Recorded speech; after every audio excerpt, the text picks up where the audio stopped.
Olá, sejam bem-vindos à 50ª edição dos Psicolóquios com Joana de Ângeles, edição comemorativa, portanto um pouquinho mais longa, com a participação dos dois produtores, eu e meu parceiro, amigo, irmão Eurípides, que vai também cumprimentar vocês agora. Eurípides. Olá, é um prazer e uma honra participar do 50º programa Psicolóquios com Joana de Ângeles. Hoje, ao lado do estimado amigo de Priscas Eras, Lelis Dourado. Minhas saudações a todos que nos assistem. Retorno a palavra a ele para que dê início à exposição do tema de hoje, autoiluminação. Há mais de 10 meses, precisamente no dia 10 de janeiro deste ano, que se finda, publicamos o primeiro vídeo no canal do GAEB no YouTube, o encontro inaugural deste programa, cujo objetivo primacial é estimular a iluminação interior, a autoiluminação, portanto, por meio da leitura da série psicológica Joana de Ângeles. E nesta edição comemorativa, a nossa intenção é reiterar esse objetivo. Para iniciar, vamos recordar um ensinamento do Cristo. Os olhos são a lâmpada do corpo. Se os teus olhos forem bons, todo o teu corpo será cheio de luz. Mas se os seus olhos forem maus, todo o seu corpo será cheio de trevas. Portanto, se a luz que está dentro de você são trevas, que tremendas trevas são. Mateus 6, 22 e 23.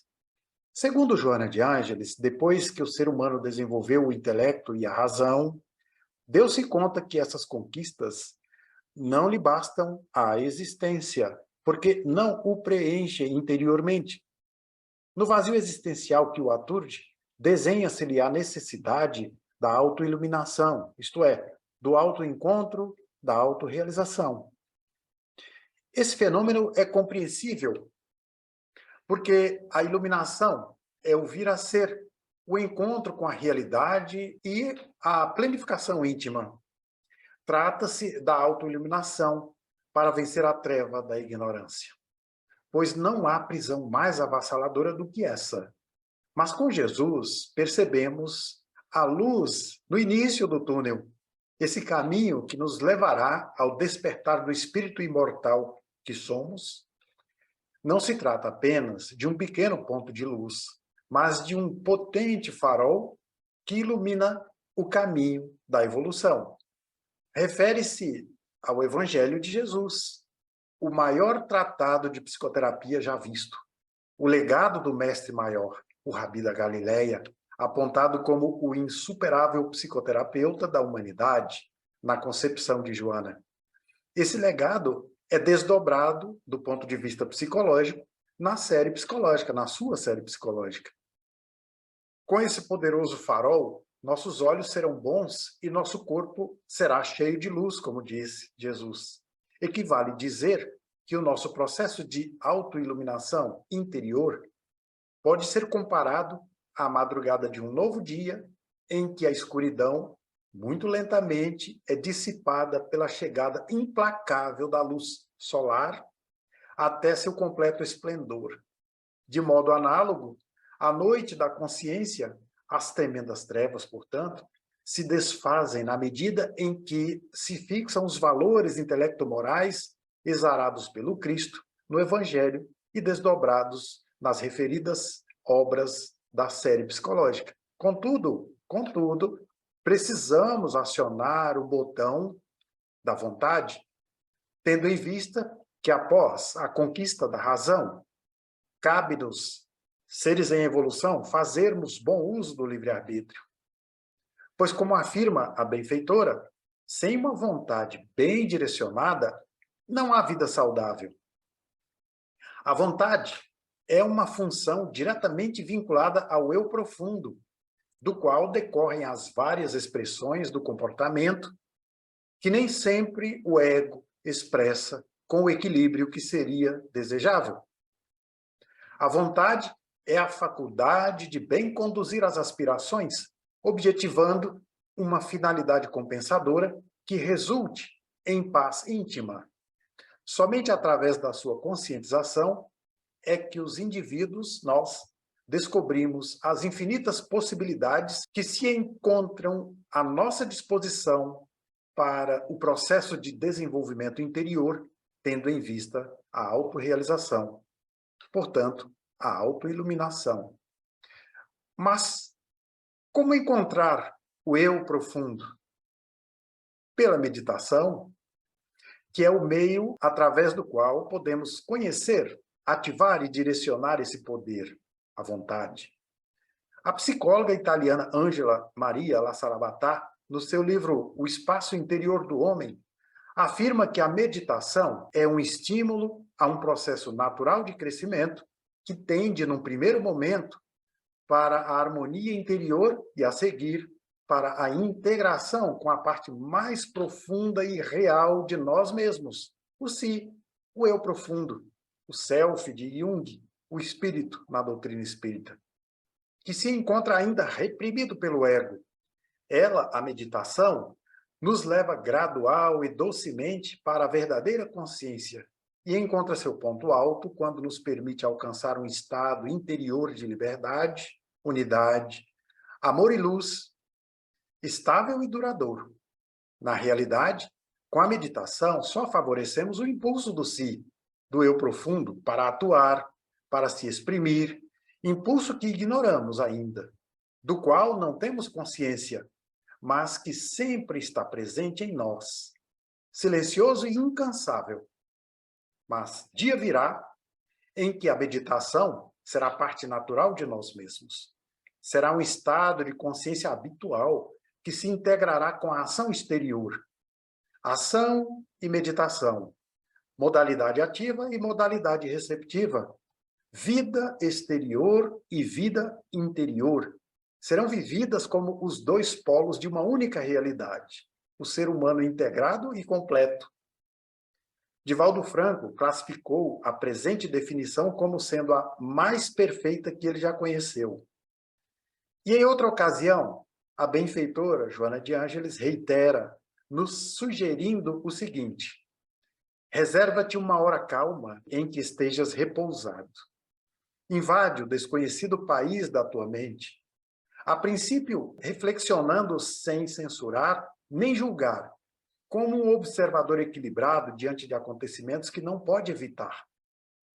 Começa o teu treinamento meditando diariamente num pensamento do Cristo, fixando-o pela repetição e aplicando-o na conduta através da ação. Aumenta, a pouco e pouco, o tempo que lhe dediques, treinando o inquieto corcel mental e aquietando o corpo desacostumado. Tão natural se te tornará a realização que, diante de qualquer desafio ou problema, serás conduzido à ideia predominante em ti, portanto, a de tranquilidade, de discernimento. Conforme disse Jesus, vossos olhos serão bons e vosso corpo estará cheio de luz. No capítulo 31 do livro Episódios Diários, Joana de Ângeles afirma que a pessoa que sabe meditar e que procura fazer reflexões constantes em seus dias, estará sempre mais lúcida, mais conhecedora de suas potencialidades e de seus limites, e assim, melhor conhecedora de si mesma. Meditar, portanto, é interiorizar-se, é entrar em contato com o verdadeiro eu, esse eu profundo, esse eu real, rumo à autoiluminação. Meu caro Eurípides, a palavra está contigo. Muito obrigado, Lelis. Diante do que foi magistralmente exposto pelo Lelis, traremos agora mais alguns apontamentos complementares, ratificando a necessidade da busca interior. Partindo do princípio exarado pela benfeitora Joana de Ângeles, no qual a meditação deve preceder a ação. Sobre autoiluminação, comecemos nosso complemento pela questão 657 de O Livro dos Espíritos, quando o mestre Lyonês pergunta: os homens que se entregam à vida contemplativa, não fazendo nenhum mal e só pensando em Deus, têm algum mérito aos seus olhos? E obtém como resposta: não, pois se não fazem o mal, também não fazem o bem e são inúteis. Aliás, não fazer o bem já é o mal. Deus quer que se pense nele, mas não que se pense apenas nele, pois deu ao homem deveres a serem cumpridos na terra. Aquele que se consome na meditação e na contemplação, nada faz de meritório aos olhos de Deus, porque sua vida é todo pessoal e inútil para a humanidade. Deus lhe pedirá contas do bem que não tenha feito. Sabemos que a prece é uma forma de interiorização e, portanto, de contato com a nossa essência divina. Busquemos mais subsídios para a meditação, agora em uma outra questão da obra supracitada. 659. Qual o caráter geral da prece? A prece é um ato de adoração. Orar a Deus é pensar nele, é aproximar-se dele, é pôr-se em comunicação com ele.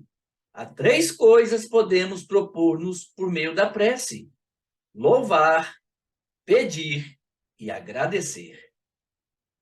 Na análise diária e contínua dos atos, o alto e o amor serão decisivos para a avaliação. A oração e a meditação irão constituir recurso complementar para a fixação das conquistas. A benfeitora, na introdução do livro O Ser Consciente, diz que quem ora, fala, quem medita, ouve, dispondo dos recursos para exteriorizar-se e interiorizar-se. Há, no entanto, estruturas psicológicas muito frágeis ou assinaladas por distúrbios de comportamento grave.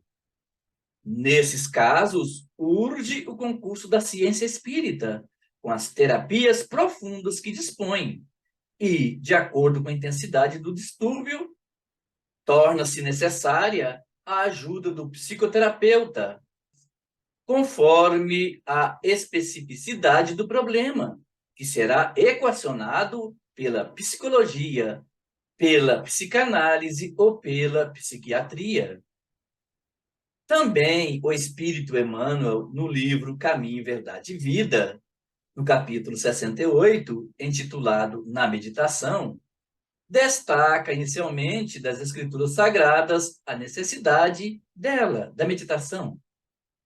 Inicialmente, ele coloca como epígrafe a seguinte passagem de Marcos, no capítulo 6º, versículo 32. E foram sós num barco para um lugar deserto. E esse eminente espírito disserta dizendo: tuas mãos permanecem extenuadas por fazer e desfazer. Teus olhos, naturalmente, estão cheios de angústia recolhida nas perturbações ambientes. Doem-te os pés nas recapitulações dolorosas.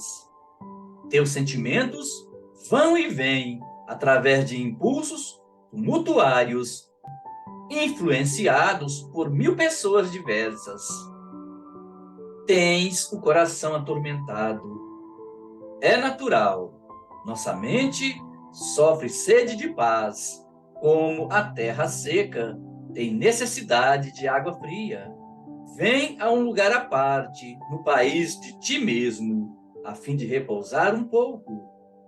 Esquece as fronteiras sociais, os controles domésticos, as incompreensões dos parentes, os assuntos difíceis, os problemas inquietantes, as ideias inferiores. Retira-te dos lugares comuns a que ainda te prendes. Concentra-te por alguns minutos em companhia do Cristo, no barco de teus pensamentos mais puros, sobre o mar das preocupações cotidianas. Ele te lavará a mente eivada de aflições, balsamizará tuas úlceras, dar-te-á salutares alvitres. Basta que te cales e sua voz falará no sublime silêncio. Oferece-lhe um coração valoroso na fé e na realização, e seus braços divinos farão o resto. Regressarás então aos círculos de luta, revigorado, forte e feliz. Teu coração com ele, a fim de agires com êxito no vale do serviço. Ele contigo para escalares sem cansaço a montanha da luz. Assim, a necessidade do autodescobrimento, da iluminação interior em uma panorâmica racional, torna-se inadiável nos dias que correm. Portanto, ilumina-te. Minha gratidão a todos vocês que nos assistem. Repasso a palavra ao Lelis para as considerações finais e encerramento do programa. Belíssimo texto, não é? Lido pelo nosso amigo Eurípides. Obrigado, meu irmão. Belíssima leitura. Me deixou bastante comovido. Que conteúdo, que reflexões belíssimas do benfeitor Emmanuel, que vem combinando com as reflexões da benfeitora Joana de Ângeles. Vejam as semelhanças. Num dado momento da leitura, Emmanuel diz: vem a um lugar à parte, no país de ti mesmo, a fim de repousar. Muita semelhança com aquela outra expressão da benfeitora Joana de Ângeles, em que em outro momento diz: invade o desconhecido país da tua mente. Para quê que nós vamos invadir, não é? Esse território desconhecido, que ela chama de a nossa mente, país desconhecido, para conhecer, não é verdade? Então, vamos ouvir mais de uma vez essas reflexões belíssimas de Joana de Ângeles e de Emmanuel, para que a gente se sinta mais estimulado a desenvolver o hábito da meditação, a necessária e imperiosa incursão para a intimidade de nós mesmos, em busca da iluminação interior. Esse é o objetivo, não esqueçamos. Fiquem com os nossos votos de muita paz e até breve. Não é isso, Eurípides? Até o próximo vídeo, gente. Um abraço a todos.